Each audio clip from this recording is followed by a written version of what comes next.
예, 우리는 지난주 이제 오후 예배 시간에요. 그 지옥의 등급이라는 제목으로 말씀을 증언했습니다. 즉, 이제 구원받지 못한 혼들이 가게 되는 지옥에는 구원받을 수 있는 그 기회에 따라서 또 죄의 성격과 죄를 범한 횟수에 따라서 형벌의 차이가 있음을 우리 성경을 통해서 제가 증거했습니다. 저는 오늘 천국이 어떤 곳인지 세 번째 시간으로요, 천국의 등급이라는 제목으로 말씀을 증언하겠습니다. 여러분, 천국은 어떤 곳입니까? 천국은요, 실제적인 장소입니다. 여러분, 우리가 곧 가게 될 그 천국은 실제 장소예요. 많은 분들이 천국이라고 얘기를 하면 어떤 추상적이고 어떤 관념적인 어떤 이론이나 어떤 정신 상태 정도로 생각하는 것 같습니다. 근데 천국은요, 리얼 플레이스입니다. 실제적이고 글자 그대로의 물리적 장소입니다. 여러분, 누가복음 16장에 보시면 지옥은 고통의 장소라고 되어 있습니다. 마찬가지입니다. 천국도 실제적이고 문자적이고 또 물리적인 장소임을 가르치고 있습니다. 어떤 관념적이고 추상적인 상태가 아닙니다. 예수님께서 이런 말씀하셨습니다. 요한복음 14장에 보시면 천국과 지옥은 실제 장소예요. 실제 장소. 요한복음 14장 2절과 3절에 보시면 내 아버지 집에 거할 곳이 많도다. 그렇지 않으면 내가 너희에게 말해 주었으리라. 내가 너희를 위해 처소를 예비하러 가노니 가서 너희를 위해 처소를 예비하면 내가 다시 와서 너희를 내게로 받아들여 내가 있는 곳에 거기에 너희도 있게 하리라. 여러분, 불교에서는요, 천국이나 지옥 모두가 다 정신 상태, 마음의 상태라고 가르칩니다. 근데 그렇지 않습니다. 천국은 하나의 장소입니다. 천국과 지옥은요, 이 베단의 침례교회 이 예배당 장소만큼이나 실제적인 곳입니다. 성경은 천국이요, 문자적으로 또 실제적으로 존재하고 있다고 확증하고 있습니다. 요한복음 6장 38절에 보시면 예수님께서는 자신이 하늘로부터 내려왔다고 말씀하셨습니다. 그리고 예수님께서는요, 분명히 천국을 처소라고 말씀하십니다. 처소. 서울도 또 이 동탄도 처소, 장소입니다. 목성도, 화성도, 금성도 장소입니다. 마찬가지로 천국도 장소입니다. 이 세상에서 천국이나 지옥에 관해서 가장 신뢰할 만한 정보를 줄 수 있는 유일한 책, 성경밖에 없습니다. 창조주밖에 없는 거예요. 하나님의 책. 여러분과 제가 계시록 21장과 22장을 읽을 시간이 있다면 여러분들은 예수 그리스도의 피로 죄사함 받아서 구원받은 자들이 가게 되는 그 영원한 본향, 거룩한 도시 새 예루살렘, 이 예루살렘이요, 아름답게 묘사되어 있음을 보게 될 겁니다. 천국에 하늘에 기초들이 있습니다. 기초들은 모든 형태의 보석들로 꾸며져 있어요. 성경은 그 도시의 벽이요, 그 벽이 그 벽옥으로 되어 있다고 말하고 있습니다. 또 동서남북 각각 4개의 문이 있다고 말씀하고 있습니다. 그 하나의 문이 진주로 되어 있습니다. 이런 것들을 보고서 정신 상태라고요? 이런 것들을 보고서 마음 상태라고요? 할 수 없습니다. 천국은 실제 우리가 이민 가는 것처럼 실제 살게 될 실제 장소라는 겁니다. 조만간 가실 거예요. 여러분, 성경은 이 거룩한 도시의 치수를 이야기합니다. 가로, 세로 높이가 몇 킬로미터입니까? 거의 약 2,400km입니다. 서울에서 부산까지 400km죠? 6배입니다. 치수가 나와 있어요. 치수가요. 여러분, 여러분의 마음 상태를 측량할 수 있습니까? 측량할 수 없습니다. 천국이 실제적이고 문자적인 장소이기 때문에 구체적인 치수가 언급되어 있는 거예요. 성경은 사실을 기록한 역사적인 책입니다. 팩트가 담겨 있는 거거든요. 또 천국은 어떤 곳입니까? 제가 천국을 생각할 때 기대하는 게 뭐냐면 천국에 가게 되면 온전히 이해하게 됩니다. 온전히 이해하게 돼요. 우리는 사랑하는 분들이 떠나가게 되면 우리를 슬프게 하는 가장 큰 이유 중에 하나가 뭐냐면 죽은 자들이 가게 되는 그 곳에 대한 지식의 부족 때문입니다. 여러분, 성경이 말씀하십니다. 데살로니가서 4장 13절에 보시면 같이 읽어볼까요? 시작. 그러나 형제들아, 잠자는 자들에 관하여 너희가 모르기를 내가 원치 아니하노니 이것은 너희가 아무 소망 없는 다른 사람들 같이 슬퍼하지 아니하게 하려 함이라. 이 말씀에 보시면요, 우리가 사랑하는 사람들을 잃었을 때, 슬퍼하는 주된 이유가 뭐예요? 천국이 어떤 곳인지 알지 못하는, 너희가 모르기를 원치 않는다. 알지 못하는 지식의 부족임을 암시해주고 있습니다. 맞습니다, 여러분. 저는 이곳에서 말씀의 사역자이지만 설명할 수 없는 너무나 많은 것들이 있어요. 사랑하는 사람들이 질병과 불의의 사고로 우리 곁을 떠나가는 경우 더욱 그렇습니다. 주님 앞에 왜 그렇습니까? 왜 그렇습니까? 물어도 이 땅에서는 이해가 안 가요, 잘. 그러나 하나님은 아십니다. 우리는 항상 하나님을 신뢰할 수 있습니다. 하나님은 자신이 하는 것을 알고 계십니다. 그러나 저는 지금 모든 걸 설명할 수는 없습니다. 저는 하나님께서 보시는 대로 볼 수 없기 때문입니다. 그런데 천국에 가게 되면 저는 온전히 알게 되고 이해하게 될 것입니다. 그날이 되기까지 이 땅에서 우리는 하나님을 신뢰하고 약속의 말씀을 믿고 붙을 수밖에 없지만 저 천국에 가면 온전히 이해하게 될 겁니다. 여러분, 바울이 이런 말을 했습니다. 고린도서 13장 12절에 보시면 우리가 지금은 거울을 통하여 희미하게 보나, 지금은 희미하게 보이는 거예요. 희미하게 보나 그때는 얼굴을 마주 대하여 보며, 내가 지금은 부분적으로 아나 부분적으로밖에 몰라요. 그때는 주께서 나를 아시는 것 같이 나도 알리라. 천국은요, 온전히 이해할 수 있는 곳입니다. 그곳에 가면 아무런 거울이나 유리 없이 온전히 모든 것을 이해하게 될 것입니다. 또 천국은 어떤 곳입니까? 저 개인적으로 천국에서 벌어지는 일 가운데 가장 멋진 일, 가장 기대가 되는 일이 뭐냐면 우리가 직접 나를 구원하신 구주 예수 그리스도를 만나 뵙게 된다는 겁니다. 가장 설레는 일이에요. 우리는 항상 주 예수님의 얼굴을 보면서 그분과 영원을 함께 할 것입니다. 만약 우리가 영광스러운 구주 예수 그리스도의 얼굴을 보게 된다는 그 생각에도 마음이 설레지 않는다면 우리가 타락한 상태에 있는 것은 아닌지 우리의 첫사랑을 점검해 볼 필요가 있습니다. 천사들, 스랍들, 그룹들을 보는 것도 즐거운 일이 될 겁니다. 천사장 미가엘을 만나고 싶어요. 또 가브리엘 천사를 또 보고 싶습니다. 개인적으로요. 와, 얼마나 영광스러운 때가 다가오고 있습니까? 또 우리 모든 믿음의 선배들 만날 겁니다. 찰스 스펄전, 조나단 에드워드, 찰스핀 이런 믿음의 선배들 만나게 될 겁니다. 또 우리나라의 또 주기철 목사님, 또 부태 손양원 목사님 다 만나게 될 거예요. 내가 사랑했던 사람들 가운데 구원받은 사람들은 다 거기 있을 겁니다. 행복한 상봉의 장소예요. 2009년도 저를 떠나가신 저희 어머님도 조만간 저와 만날 겁니다. 여러분, 저 천국에서 더 좋은 것이 우리를 기다리고 있다는 사실 때문에 너무 기쁘고 마음 설레지 않으십니까? 그런데 이 천국에 여러분 등급이 있어요. 이 천국에 영광에 차이겠다는 사실을 아십니까? 우리가 천국이 있다는 이야기를 할 때요, 천국에서 받을 상급, 보상에 대해서 말하지 않을 수 없습니다. 많은 경우에요, 일반 그 교회 다니시는 분들을 보면요, 이렇게 생각하더라고요. 천국에 가면 모든 사람이 똑같이 대우받을 것을 생각합니다. 이것이 평등이고 이것이 공평이고 정의라고 생각합니다. 그러나 그러한 획일적인 평등은 하나님의 방법이 아닙니다. 천국에서는요, 우리가 이 땅에 살면서 주님을 위해 헌신하고 수고한 것에 따라서 상급이 주어지게 됩니다. 하나님의 계산법과 우리 계산법 다릅니다. 그럴 수 있어요. 막상 천국에 갔는데 아니 목사인 제가 상급이 거의 없어. 이럴 수 있고요. 아니 저분이 상급이 되게 많으시네. 이럴 수 있습니다. 하나님의 방법 우리 너무 다르다는 거예요. 달라요. 성경에 보면요, 하나님께서는요 각자가 수고한 대로 보상하시는 분임을 강조한 내용이 많이 나와요. 여러분 이사야서 40장에 보시면 10절에 이런 말씀이 있습니다. 보라, 주 하나님께서 강한 손과 더불어 임하실 것이요 그분의 팔이 그분을 위하여 다스리리라. 보라, 그분의 보상이 그분께 있고 그분의 일이 그분 앞에 있다.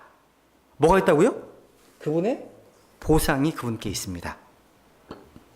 하나님께서는요, 보상을 주시는 분이십니다. 또 잘못한 자에게는 보응을 주시는 분이십니다. 그래서 아까 본문에서 말씀하시면 용 22장에 보시면 보라 내가 속히 오리니 내가 줄 보상이 내게 있어 각 사람에게 그의 행위에 따라 주리라. 그러니까 우리 주님 다시 오실 때 우리에게 주실 보상이 있다고 이야기하는 겁니다.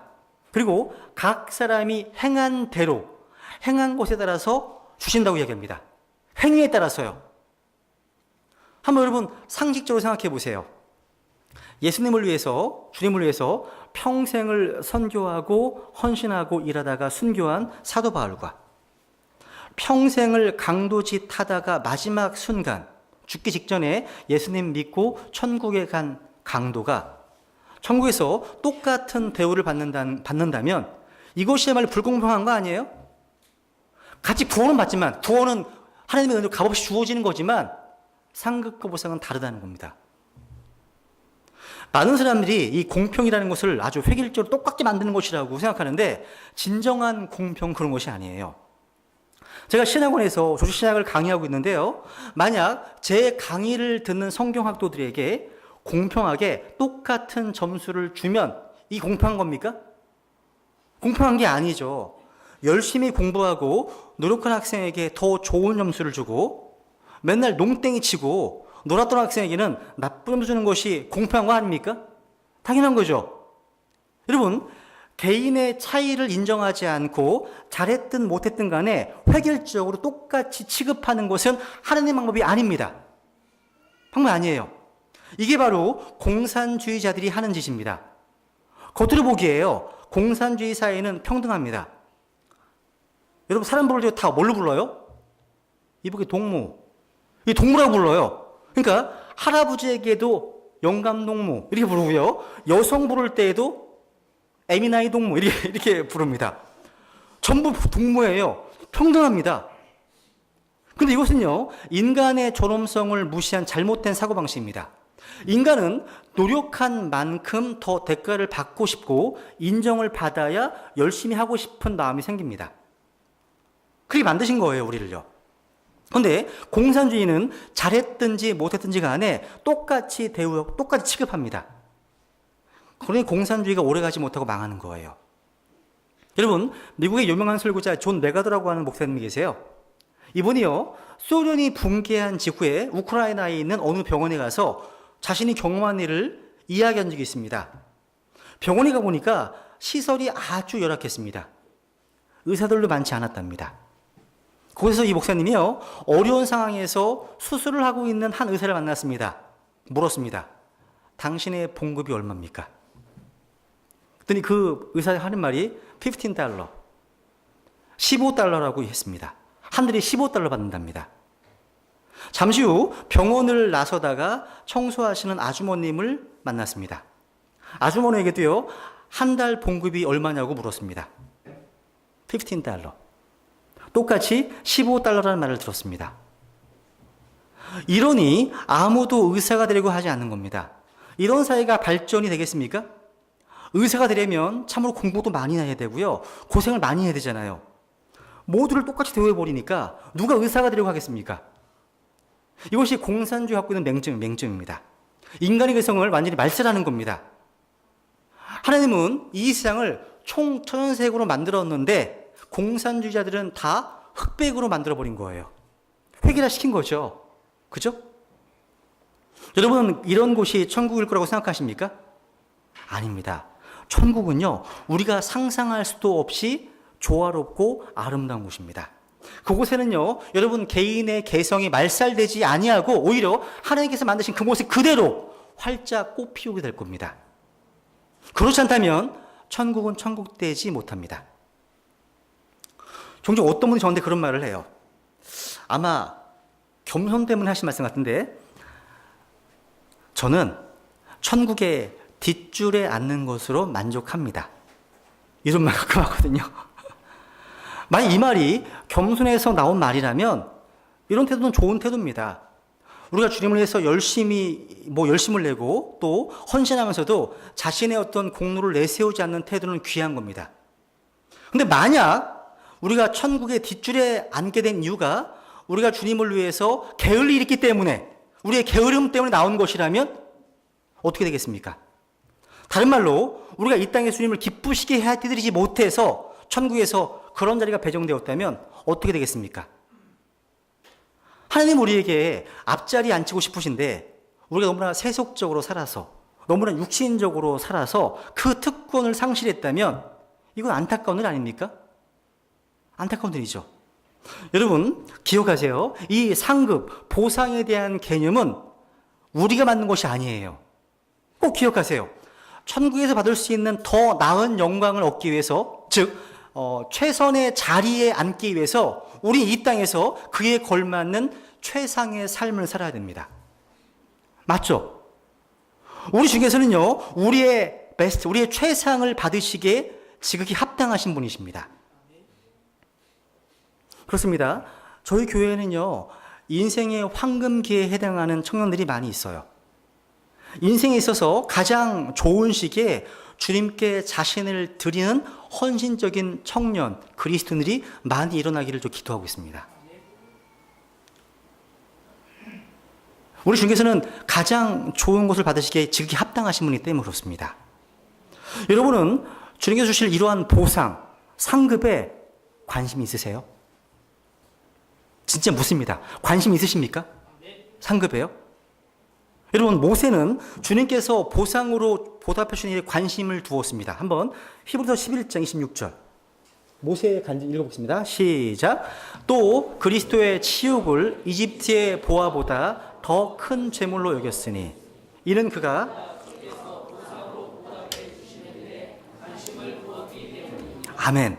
모세는요 주께서 보상으로 보답해 주신 일에 관심을 두었습니다. 그러니까 모세가 하나님의 백성과 함께 고난받는 걸 택했습니다. 또 그리스도의 치욕을 이집트의 보화보다 더 큰 제물로 여겼습니다. 왜요? 이유가 뭐라고요? 주님께 주실 그 보상에 관심을 두었기 때문입니다. 주님은요, 누가 어떻게 얼마나 큰 보상을 받는지 다 말씀해 주셨습니다. 여러분, 이 천국의 보상과 영광에 여러분 관심이 없는 사람은 이 땅에서 육신적으로 평안히 잘 사는 것만이 최고인 줄로 압니다. 그렇지 않겠습니까? 그렇지만 천국의 영광과 보상에 관심을 둔 사람들은 이 땅이 아니라 저 위에 모든 것을 겁니다. 여러분, 저 하늘에 눈물이 없습니까? 눈물이 있습니다. 찬송과 가사가 달리어 천국에 눈물이 있어요. 제가 보기에 아마 99% 이상의 성도들이 대부분 주님 앞에서 많은 눈물을 흘릴 겁니다. 왜냐면 이것 때문에요. 같이 읽어볼까요? 고린도서 3장 15절입니다. 시작. 어떤 사람의 일이 불타면 그는 보상의 손실을 당하리라.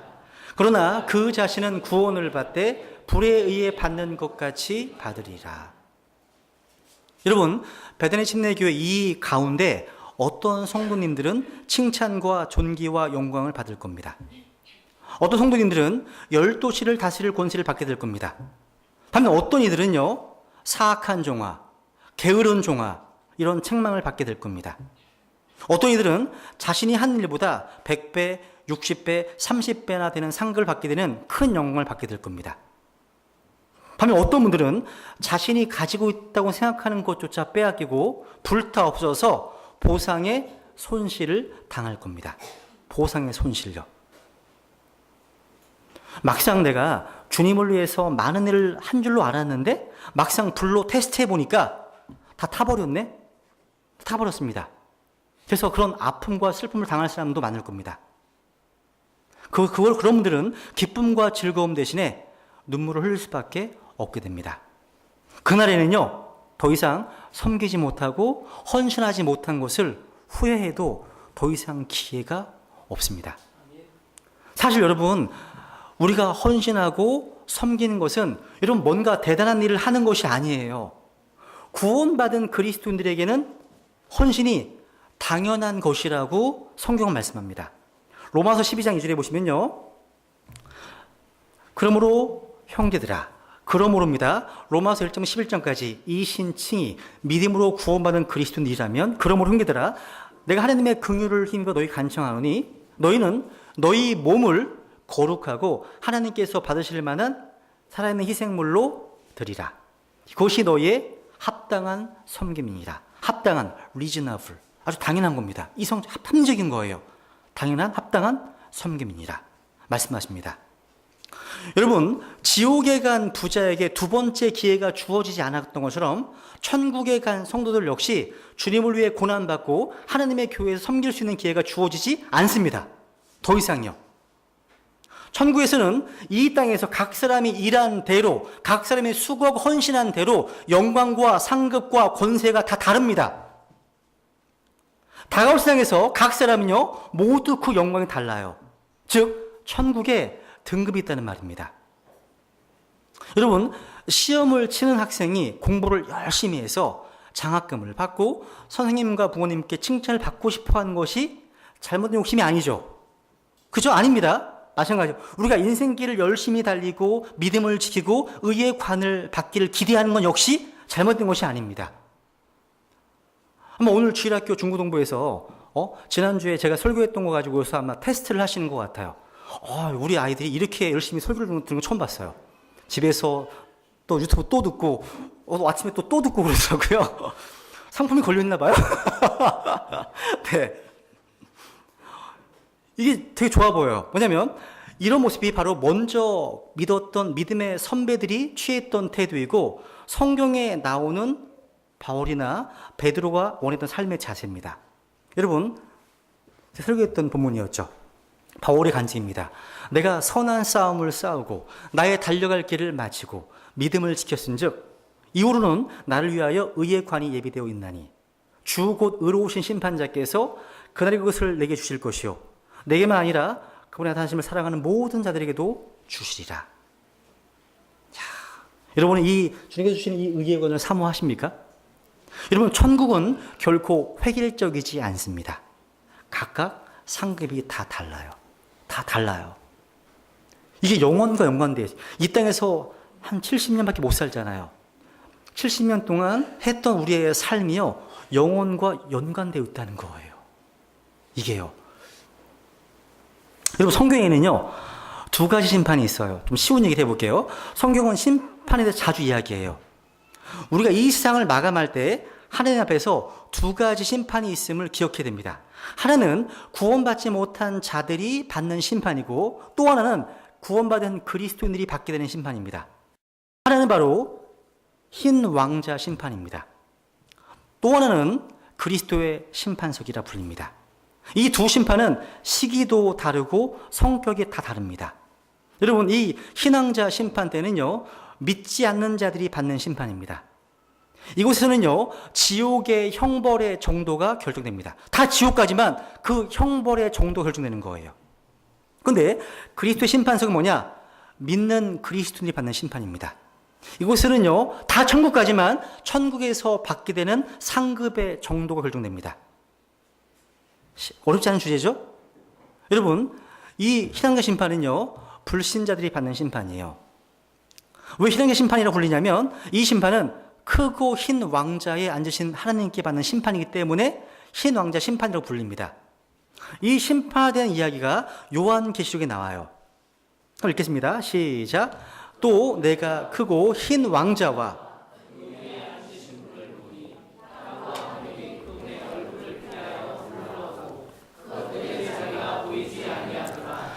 또 내가 보매 죽은 자들이 작은 자나 큰 자나 할 것 없이 하나님 앞에 서 있는데 책들이 펴져 있고 또 다른 책이 펴져 있었으니 곧 생명책이라. 죽은 자들이 자기 행위들에 따라 책들에 기록된 그것들에 근거하여 심판을 받았더라.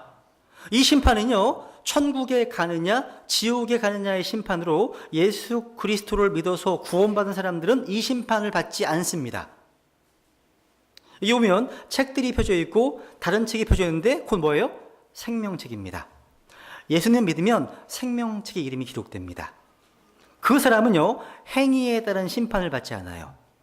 여러분, 행위에 따라서 심판받으면 누구도 천국에 갈 수 없습니다. 이것은 바로 예수 그리스도를 믿는 사람들의 특권입니다. 즉, 예수 그리스도를 자신의 구원자와 주님으로 받아들여 구원을 받는 것이 우리 인생에서 그렇게 중요한 겁니다. 우리 주님께서 이렇게 말씀하십니다. 주님께서도 이렇게 말씀하십니다. 진실로 진실로 내가 너희에게 이르노니 내 말을 듣고 또 나를 보내신 분을 믿는 자는 영존하는 생명이 있고 또 정죄에 이르지 아니하리니 사망에서 생명으로 옮겨졌느니라. 여러분, 예수 그리스도를 믿는 자는 이미 영존하는 생명이 있습니다. 이미 그 안에 있어요. 정죄에 이르지 않습니다. 그렇다면 우리 구원받는 사람이 받는 심판이 없습니까? 있어요. 어떤 심판대라고요? 바로 그리스도의 심판서입니다. 우리 같이 읽겠습니다. 꼭 기억하십시오. 시작. 그러므로 우리는 함께 있든지 떨어져 있든지 그분께서 받아주시는 자가 되려고 수고하노라. 우리가 반드시 다 그리스도의 심판석 앞에 나타나리니 이로써 각 사람이 좋은 것이든 나쁜 것이든 자기가 행한 것에 따라 자기 몸 안에 이루어진 것들을 받으리라. 이게 바로 그리스도의 심판석입니다. 여기서 우리는 누구예요? 고린도 교회 성도들입니다. 그러니까 이 심판은요, 천국에 갈 것인지 지옥에 갈 것인지를 결정한 심판이 아니에요. 우리가 천국 갈지 지옥 갈지는요, 죽고 나서 결정되는 게 아니에요. 이 땅에서 결정됩니다. 예수 그리스도의 십자가의 대속으로 구원받은 사람들은 죽으면 바로 어디 가요? 천국 갑니다. 근데 그곳에서 그리스도의 심판석을 통과해야 됩니다. 그곳은 구원받은 이후에 우리의 행위들, 우리의 성도들의 행위를 심판하는 곳입니다. 거기에서 상급과 보상이 결정됩니다. 그래서 심판석에서 심판이 어떻게 진행되는지 성경에 상세히 기록되어 있어요. 이게 중요한가 봐요. 보세요 한번. 같이 읽어보겠습니다. 시작. 그런데 만일 어떤 사람이 이 기초 위에 금이나 은이나 보석이나 나무나 건초나 짚을 세우면 각 사람의 일이 드러나리라. 그날이 그것을 밝히 드러내리니 이는 그것이 불에 의해 드러나고 그 불이 각 사람의 일이 어떠한 종류인지 그것을 시험할 것이기 때문이라. 어떤 사람이 그 기초 위에 세운 일이 남아있으면 그는 보상을 받고 어떤 사람의 일이 불타면 그는 보상의 손실을 당하리라. 그러나 그 자신은 구원을 받되 불에 의해 받는 것 같이 받으리라. 그러니까 구원은 받아요. 받습니다. 그런데 손실이 있습니다. 뭔가. 이게 그리스도 심판석입니다. 다시 한번 강조하지만 예수님 믿는 사람들은요, 이미 하나님의 자녀가 되었기 때문에 지옥의 심판을 받지는 않습니다. 이 그리스도 심판석은 믿음으로 구원받은 사람들이 받을 보상에 대한 심판이에요.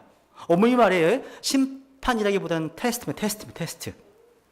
각각 쌓은 공로, 이런 공적이 받아들일 만한 가치가 있는 것인지 한번 확인하기 위해서 불로 테스트하는 거예요. 그래서 이 심판의 불을 통과하게 되면 다 드러나요. 거기에 금과 은과 보석으로 남아있으면 상을 받는 거고, 다 불태워지면 손실을 당하는 겁니다. 여러분, 손실이 있어요. 손실이 있다는 거예요. 여러분 잘 보세요. 여기 그 불이 각 사람의 일이, 각 사람이 한 일이 어떠한 종류인지 시험할 것이다. 내가 한 일이 어떠한 종류인지 시험한다. 그러니까 우리의 질을 보신다고. 하늘 양이 아니라 질을 보신다는 거예요. 여기서 우리가 주님을 위해서 일을 하고 뭔가 공로를 쌓을 때 마음 자세를 말해주는 겁니다.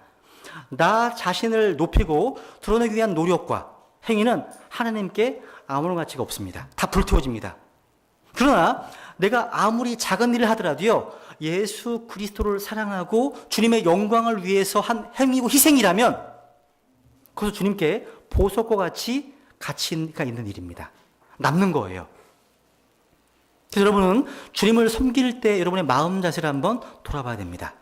내가 정말 진심으로 주님을 사랑해서 일하고 있는지, 내가 정말 주님께 영광 돌리기 위해서 일하고 있는지, 아니면 나를 드러내고 내가 인정받기 위해서, 나를 높이는 일 위해서 일을 하고 있는지 살펴봐야 됩니다. 제가 언젠가요, 국민일보 신문을 보다가 도자기 분야의 명장으로 손꼽히는 박부원 장로에 대한 글을 봤어요. 이분은요, 50년 이상 도자기를 만드는 데 인생을 바친 분이십니다. 도자기와 인간이 유사한 점이 참 많아요. 성경적으로 막 비교하고 있거든요. 유사한 점이 많습니다. 하나님께서 흙으로 사람을 만드신 것처럼 도자기도 흙으로 다듬어서 만들어지는데, 자기가 지금까지 수천 점의 도자기를 만들었지만 똑같은 도자기는 하나도 없다고 얘기합니다. 하나도 없어요. 그리고 인간이 하나님의 그 호흡, 하나님의 숨을 받아 살 수 있었던 것처럼요, 도자기도 1300도의 가마불 속에서 연단을 거쳐야 완성 도자기가 나온답니다. 그러면서 이런 의미심장한 말을 남겨요. 잊혀지지 않아요. 무슨 말이냐면 이분이 얘기합니다. 겉모습을 완전하게 빚었어도 1300도 가마불 속에 들어갔다 나오면 어느 부분이 소홀했는지 금방 티가 납니다. 불은 거짓말을 하지 않습니다. 제 마음에 박혀 있어요.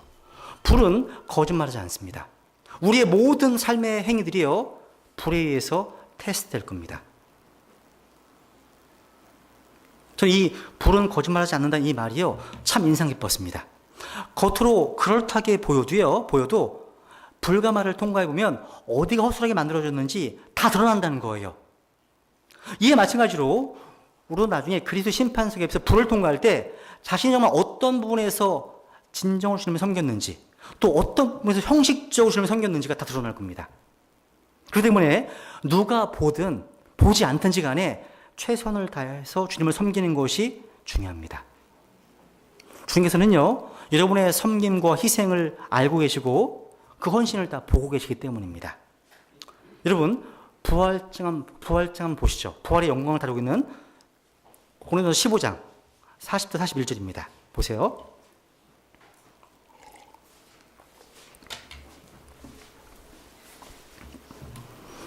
같이 읽겠습니다. 시작. 또한 하늘에 있는 몸들도 있고 땅에 있는 몸들도 있으나 하늘에 있는 것들의 영광이 이러하고 땅에 있는 것들의 영광이 저러하니라.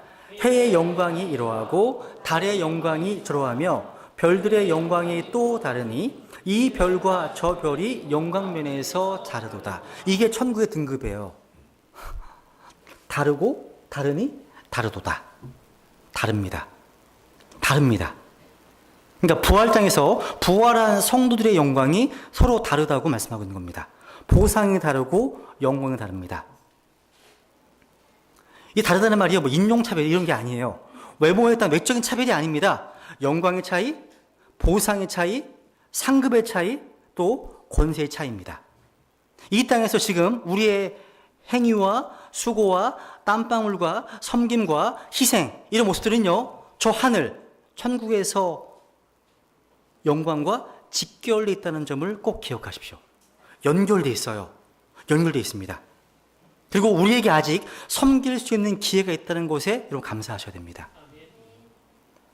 여러분, 지금 이 땅에서의 삶과 저 하늘에서 삶이 별개 무관한 것이라고 믿으신다면 그분은 속으신 거예요. 속은 겁니다. 결코 그렇지 않습니다. 이 땅에서 육체의 남은 때를 어떻게 살 것인가, 이 문제는요, 우리가 영혼에서의 삶의 질을 결정하는 너무나 중요한 일입니다. 너무나 중요한 거예요. 고린도서 3장 8절에 보시면 이런 말씀합니다. 이제 심는 자와 물 주는 자는 하나이며 저마다 자기의 수고에 따라 자기의 보상을 받으리라. 보상은 뭐에 따라 받는 거라고요? 자기의 수고에 따라 받는 거예요. 자기의 수고에 따라. 성경 말씀하십니다. 히브리서 6장에 보시면 우리 같이 읽어볼까요? 시작. 그러나 사랑하는 자들아, 비록 우리가 이같이 말하지만 너희에 관한 더 좋은 것들과 구원에 동반되는 것들이 있음을 우리가 확신하노라. 하나님은 불의하지 아니하사 자신의 이름을 위해 너희가 보여준 너희의 행위와 사랑의 수고, 곧 너희가 성도들을 섬겨온 것과 또 섬기고 있는 것을 잊지 아니하시니라. 아멘.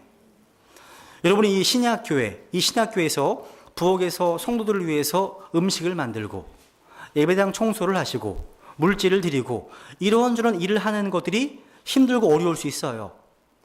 여러분 근처에 큰 교회를 가시면 편안하게 섬김 받으며 다닐 수 있는데 바른 성경과 바른 교리와 바른 실행과 이 바른 복음이라고 하는 성경적 진리 때문에 이 작은 교회로 오니까 더 많은 수고와 섬김과 희생이 따릅니다.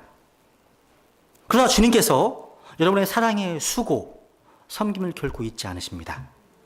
이렇게 여러분이 주실 보상이 있습니다. 그 보상을 빼앗기지 마십시오. 보상의 손실을 당하지 않도록 하시라는 겁니다. 이게 우리의 위로가 되지 않습니까? 다른 사람은 몰라줘도요, 하나님 잊지 않으신답니다. 위로가 됩니다. 그래서 여러분, 주님의 일을 하시다가 힘들어도, 낙심이 돼도요, 실망하지 말고 끝까지 최선을 다해야 합니다. 성경은 곳곳에서 하나님께서 우리의 수고, 주님의 이름으로 성도들을 수고했던 그 수고를 잊지 않으십니다. 여러분, 지금 우리의 삶은 천국에서 영원한 삶과 연결되어 있어요.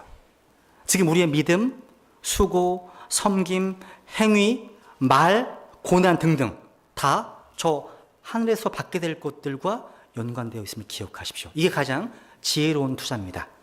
제가 이전에요, 제가 읽었던 그 책 가운데 랜디 알콘이라는 분이 쓰신 그 트레저 프린시플이라는 책이 있습니다. 보화의 원리라는 책이 있는데 거기에 있는 한 가지 비유를 소개해드리면서 설교를 마치겠습니다. 1세기 어느 뜨거운 오후에요, 한 히브리인이 지팡이에 의지해서 걸어가고 있었습니다. 꾸부정한 어깨에 신발에는 먼지가 가득하고요, 옷은 땀으로 흠뻑 젖어 있었습니다. 그런데 그는 쉬었다 가지 않습니다. 왜? 아주 급한 볼 일이 있었기 때문입니다.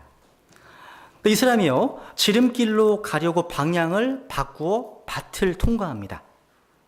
밭 주인은 신경 쓰지 않아요. 여행자에게 그 정도 호의는 베풀어 주는 게 관행이었으니까요. 근데 밭은 고르지 않습니다. 이 나그네는 중심을 잃지 않기 위해서 지팡이를 짚으며 간신히 걸어갑니다. 진흙 속에 지팡이가 푹푹 빠집니다. 근데 갑자기 지팡이 끝에 뭔가 딱딱한 것이 걸려요. 이 나그네가 가던 길을 멈추고 이마에 땀을 닦으면서 다시 한번 그곳을 지팡이로 짚어봅니다. 근데 밑에 뭔가가 있어. 돌은 아닙니다. 지친 나그네는요, 꾸물거려서는 안 된다, 그 스스로 다짐해 봅니다. 그런데 호기심 때문에 그냥 지나칠 수가 없어요. 땅을 다시 쿡 찔러봐요.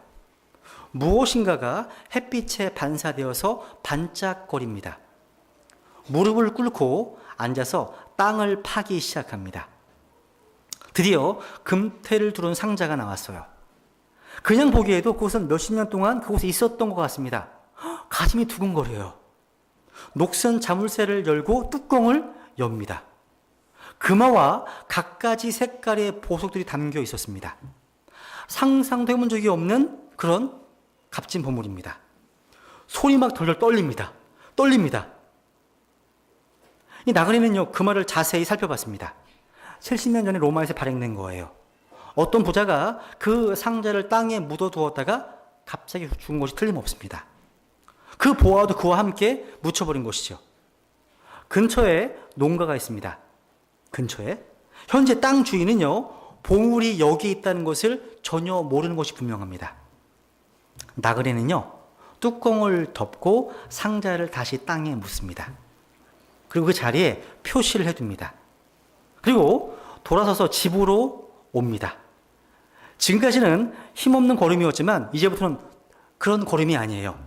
크게 웃으면서 어린아이처럼 껑충껑충 뛰어갑니다. 내가 이런 보물을 발견하다니 믿을 수 없어. 얼른 이 보물을 손에 넣어야 해. 하지만 그냥 가질 수 없어. 그러면 훔치는 것이 될 테니까. 누구든지 땅 주인이 되면 그 땅 속에 있는 것도 그의 것이 되지. 하지만 어떻게 이 땅을 사지? 내 농장이랑 수확물이랑 모든 연장들이랑 아끼는 소들까지 다 팔아야겠다. 그래, 그걸 다 팔면 밭을 살 수 있을 거야. 여러분, 보물을 발견한 순간부터 이 나그네의 인생은 달라집니다. 이 나그네는요, 온통 이 보물에 완전히 사로잡혀서 보물에 대한 꿈만 꿔요. 꿈만 꿉니다. 그것이 그의 판단 기준이 되고 새로운 삶의 중심이 됩니다. 나그네는요, 매 순간 이 보물을 생각하며 걷습니다. 획기적인 삶의 변화를 경험합니다. 이 이야기는요, 우리 주님께서 단 한 구절로 말씀하신 거예요. 같이 읽죠. 시작. 또 하늘의 왕국은 마치 밭에 숨겨진 보물과 같으니라. 사람이 그것을 발견하면 숨겨두고 그것의 기쁨으로 인해 가서 자기의 모든 소유를 팔아 그 밭을 사느니라. 여러분, 나그네는요, 이 천국의 보화와 영광의 가치를 알았기 때문에 자기가 가진 모든 것을 포기하려 했습니다. 왜 그랬다고요? 나그네는 그 가치를 알았기 때문입니다. 여러분 혹시 이 나그네가 불쌍해 보이세요? 불쌍해 보이세요? 이 나그네가? 이 나그네는요, 이 보화를 발견한 대가 때문에 자기가 가진 모든 것을 내주었습니다. 근데 우리 이 사람이 불쌍하다고 여기지 않습니다. 오히려 부러워하죠. 부러워하죠. 그가 받은 보상에 비하면 잃어버린 것은 아무것도 아니에요. 손해와 이득의 비를 따져보세요. 이득이 손해보다 훨씬 큽니다. 이 나그네는요, 장기간의 보상을 얻기 위해서 단기간의 희생을 감수했습니다. 그는 자기가 가진 모든 것을 팔아야 했습니다. 여러분 혹시 이것을 안타까워할지 모릅니다. 그러나 나그네는 정말 중요한 것을 다 얻었습니다. 여기 제가 눈에 띈 게 이겁니다. 뭐예요? 그것에 기쁨으로 인해. 기쁨으로 인해라는 표현입니다. 주목해 보세요. 이 나그네는요, 의무감에서 억지로가 아니라 아주 들뜨고 기쁜 마음에서 자신이 소유한 적은 보화를 내주고 훨씬 더 큰 보화를 얻었습니다. 그렇게 안 했다면 바보죠. 바보 아닙니까? 이 밭에 감추어온 이 보화에 대한 예수님의 이야기는요, 천국의 영광과 보상에 대한 구체적인 신뢰입니다. 세상의 재물이 아무리 가치 있다 하더라도요, 그래서 영원한 가치가 없어요. 몇십 년 사용하다 끝나는 겁니다. 그런데 사람들은 바로 그 보화를 추구하느라고 삶을 허비하고 있습니다. 온통 모든 목적이 이 세상의 보화입니다. 아파트 하나 사기 위해서 인생을 겁니다. 우리가 그런 사람들이 아니잖아요. 예수님은 우리가 귀하게 여겨 하는 것, 즉 영원한 천국의 보상과 영광에 투자하라고 말씀하고 계신 겁니다. 그게 손해 그럴 때 아니라고 말씀하시는 겁니다. 우리 주님은요, 우리에게 최고의 투자에 대해서 조언하고 계신 거예요. 여러분, 오늘날요, 재무 설계자들이 있어요. 재무 설계자가 이런 말 조언을 해요. 실제 이렇게 합니다. 돈이 생기시면 단지 3개월 혹은 3년 후만 생각할 것이 아니라 30년 후를 내다봐야 합니다. 이게 조언이에요. 그런데 여러분, 최고의 투자 상담가이신 예수 그리스도께서는 이렇게 얘기할 겁니다. 아마 단지 30년 후에 너의 투자가 얼마나 이득을 가져올지를 묻지 말고 3천만 년 후에 그것이 얼마나 유익을 가져올 것인지 물어보라고요. 이게 지혜로운 삶 아니에요? 여러분, 이 점을 위해 사지 말고 선을 위해 사시라는 거예요. 우리의 삶이 연관되어 있어요. 영혼과요. 여러분, 오늘 제가 말씀 정리를 하겠습니다. 여러분, 우리가 구원받은 이후에요, 이 땅에서 육신 안에 사는 삶이 저 천국에서의 삶을 질을 결정한다는 것을 배웠습니다. 저 하늘에서의 더 큰 영광, 더 큰 보상이 지금 이 세상에서 우리의 어떤 섬기는 수고와 희생에 따라 결정된 사실을 우리 꼭 기억하십시오. 그리고 그 투자는 가장 수익이 많은 영광스러운 투자, 가장 지혜로운 투자임을 꼭 기억하시기 바랍니다. 우리 한 구절 읽고 마치겠습니다. 고린도전서 15장 58절입니다. 고린도전서 15장 58절 같이 읽죠. 시작. 그러므로 내 사랑하는 형제들아, 너희는 굳게 서서 흔들리지 말고 항상 주의 일을 넘치게 하라. 너희 수고가 주 안에서 헛되지 않은 줄 너희가 아니라. 아멘. 헛되지 않습니다. 주님 기억하십니다. 기도하시겠습니다.